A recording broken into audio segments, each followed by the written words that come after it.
కేంద్ర ఎన్నికల సంఘం ఈ రోజు సాయంత్రం సమావేశం కానుంది. సాయంత్రం 5 గంటలకు నిర్వహించే మీడియా సమావేశంలో సార్వత్రిక ఎన్నికల స్కెడ్యూల్ విడుదల చేసే అవకాశాలు కనిపిస్తున్నాయి. దీంతో పాటు వివిధ రాష్ట్రాలకు చెందిన ఎన్నికల స్కెడ్యూల్ ను ప్రకటించనున్నారు. దీనికి సంబంధించి వివరాలు అందించేందుకు శిరీష్ సిద్ధంగా ఉన్నారు. శిరీష్, చెప్పండి, ఎన్నికల స్కెడ్యూల్ కోసం ఆల్మోస్ట్ సార్వత్రిక ఎన్నికల వాటి కోసం రాజకీయ నాయకులందరూ వెయిట్ చేస్తున్నటువంటి పరిస్థితి. కొంతమంది అభ్యర్థుల్ని ఖరారు చేశారు, కొంతమంది అభ్యర్థుల్ని ఎంపిక చేసి కూడా ఎన్నికల స్కెడ్యూల్ కోసం వెయిట్ చేస్తున్నారు. దీనికి సంబంధించి అంటే ఈ రోజు సాయంత్రం 5 గంటలకు పెట్టినటువంటి ప్రెస్ మీట్ లో ఎన్నికల స్కెడ్యూల్ ప్రకటించేటువంటి అవకాశాలు కనిపిస్తున్నాయా? జోసా, దేశవ్యాప్తంగా సార్వత్రిక ఎన్నికల షెడ్యూల్ ను విడుదల చేసేందుకు సాయంత్రం 5 గంటలకి కేంద్ర ఎన్నికల సంఘం మీడియా సమావేశాన్ని ఏర్పాటు చేసింది. ఈ మీడియా సమావేశంలో దేశవ్యాప్తంగా లోక్సభకు అదేవిధంగా అసెంబ్లీ కాలపరిమితి ముగిస్తున్న ఆంధ్రప్రదేశ్, సిక్కిం, ఒరిస్సా, అరుణాచల్ ప్రదేశ్ 4 రాష్ట్రాల అసెంబ్లీలకు కూడా ఎన్నికల షెడ్యూల్ కూడా ప్రకటించనుంది. అయితే దేశవ్యాప్తంగా సార్వత్రిక ఎన్నికలకు అంటే ముఖ్యంగా లోక్సభకు జరిగే ఎన్నికలకు షెడ్యూల్ ని ఈ రోజు ప్రకటిస్తారు. అయితే ఎన్ని దశల్లో పోలింగ్ అనేది కూడా నిర్వహిస్తారనేది కూడా చూడాల్సి ఉంది. 7 లేదా 8 దశల్లో సార్వత్రిక ఎన్నికల ఎన్నికలను నిర్వహించే అవకాశాలు ఉన్నట్టుగా కూడా కేంద్ర ఎన్నికల సంఘం వర్గాలు కూడా చెప్తున్న పరిస్థితి కూడా కనపడుతోంది. ఇటు ఈ రోజు మధ్యాహ్నం వరకు ప్రధానమంత్రికి సంబంధించిన అఫీషియల్ కార్యక్రమాలు ఉండడంతో ఎన్నికల షెడ్యూల్ అనేది కూడా ఆలస్యమైంది. ఎప్పుడు కూడా 5 నుంచి 7 తారీఖుల మధ్యలో షెడ్యూల్ అనేది విడుదలవుతుంది. కానీ ప్రభుత్వ కార్యక్రమాలు అంటే ఈ రోజు మధ్యాహ్నం వరకు ఉండడంతో సాయంత్రం షెడ్యూల్ విడుదల కోసం కేంద్ర ఎన్నికల సంఘం రెడీ చేసిన అనేది కూడా కనపడుతుంది. అయితే ఇటు లోక్సభ 4 రాష్ట్రాల అసెంబ్లీ ఎన్నికలలో అధికారుల బదిలీలన్నింటి కూడా ఇప్పటికే కావడం అనేది కూడా జరిగింది. 16వ లోక్సభ యొక్క పదవీ కాలం అనేది జూన్ 3 తోటి కూడా ముగుస్తోంది.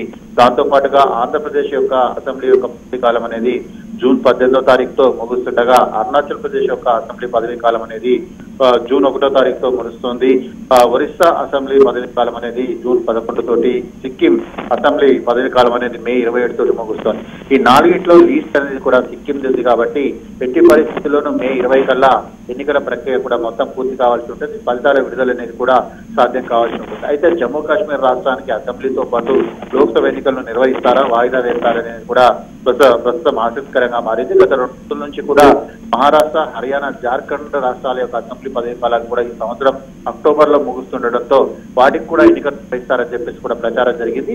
కానీ దానికి సంబంధించి ఇప్పటి వరకు అక్కడ ఎటువంటి క్లారిటీ అనేది కూడా లేని పరిస్థితి అనేది కూడా కనబడుతోంది.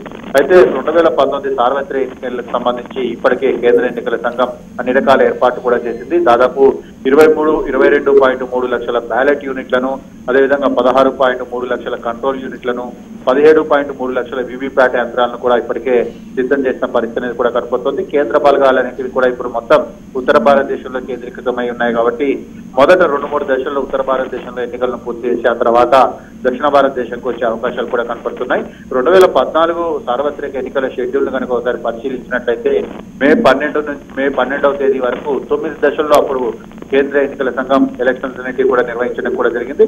మే 16వ తారీఖున ఓట్ల లెక్కింపు ప్రక్రియ అనేది కూడా పూర్తి కావడం అనేది కూడా జరిగింది. అయితే 2014లో చూసినట్లయితే మొదటి దశలో 2 రాష్ట్రాల్లోని 6 నియోజకవర్గాలకు, రెండవ దశలో 5 రాష్ట్రాల్లోని 7 నియోజకవర్గాలకు ఇట్లా దశల వారీగా కూడా ఎన్నికలను కూడా నిర్వహిస్తూ వచ్చిన పరిస్థితి కూడా కనపడుతుంది. కాబట్టి ఈసారి కూడా 7 నుంచి 8 దశల్లో పోలింగ్ అనేది కూడా నిర్వహించేందుకు ఏర్పాట్లు లాంటివి కూడా చేస్తున్నట్టుగా కూడా సమాచారం కూడా అందుతోంది.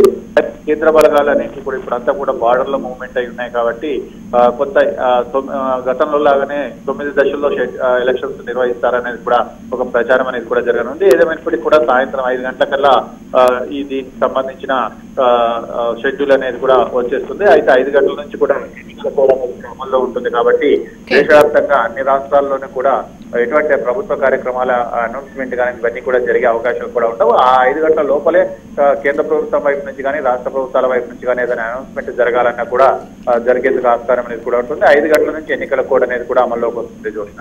Okay, right Sirish.